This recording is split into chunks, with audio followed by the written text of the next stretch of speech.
لوگوں کا سہارا لینے کی عادت انسان کی استقامت کو توڑ دیتی ہے۔ صرف اپنے رب پر بھروسہ کریں، دنیا کے سہارے لینا چھوڑ دیں۔ گناہ کر کے کہاں چھپاؤ گے؟ یہ زمین و آسمان اسی کا ہے۔ آخرت سنوارنے کا مطلب دنیا چھوڑنا نہیں ہے، ذمہ داریوں اور فرائض کو تھامتے ہوئے اپنے حالات کے مطابق دنیا میں رہتے ہوئے آخرت کمائی جاتی ہے۔ مومن کبھی مایوس نہیں ہوتا، کیونکہ مایوسی کفر ہے۔ اپنی عمر اور پیسے پر کبھی اعتبار مت کرنا، کیونکہ جو چیز گنتی میں آ جائے وہ لازمی ختم ہونے والی ہے۔ جس کے ساتھ چلو اس کو بھی پتہ لگنا چاہیے، جس کے خلاف چلو اس کو بھی پتہ لگنا چاہیے۔ درمیانی راستہ منافقت کا ہوتا ہے۔ جب کوئی تمہیں بے وجہ رلائے تو تم اپنے آنسو اس یقین کے ساتھ صاف کر لینا کہ زندگی کے کسی موڑ پر وہ تم سے زیادہ روئے گا۔ بے شک اللہ بہترین انصاف کرنے والا ہے۔ ہجوم کے ساتھ غلط راہ پر چلنے سے بہتر ہے کہ آپ تنہا راہ ہدایت پر چل پڑیں۔ اعتماد ایک چھوٹا سا لفظ ہے جسے پڑھنے میں سیکنڈ، سوچنے میں منٹ، سمجھنے میں دن، مگر ثابت کرنے میں ساری زندگی لگ جاتی ہے۔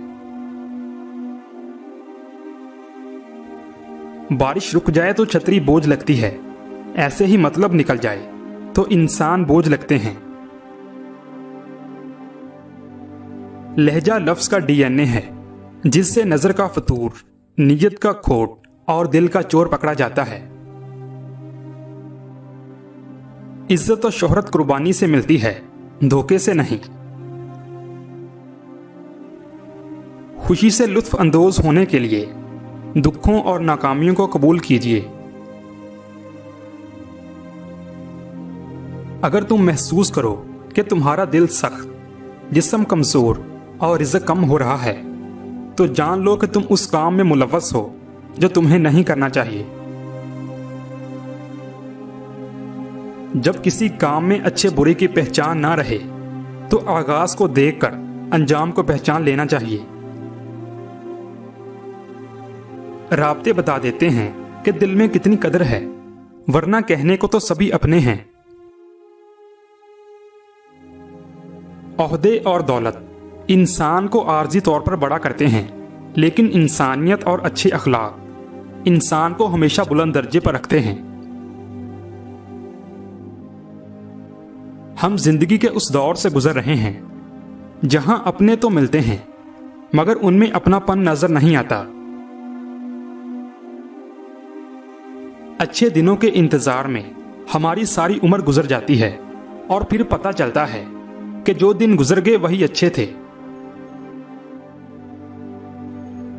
حکیم لقمان سے پوچھا گیا، موت سے زیادہ تکلیف دہ لمحہ کوئی ہے؟ فرمایا ہاں، جب کوئی سفید پوش انسان انتہائی مجبور ہو کر کسی کے آگے ہاتھ پھیلائے، تب اس کے لیے وہ لمحہ موت سے زیادہ تکلیف دہ ہے۔ یا اللہ پاک ہم سب کو مخلوق کی محتاجی سے بچا، آمین۔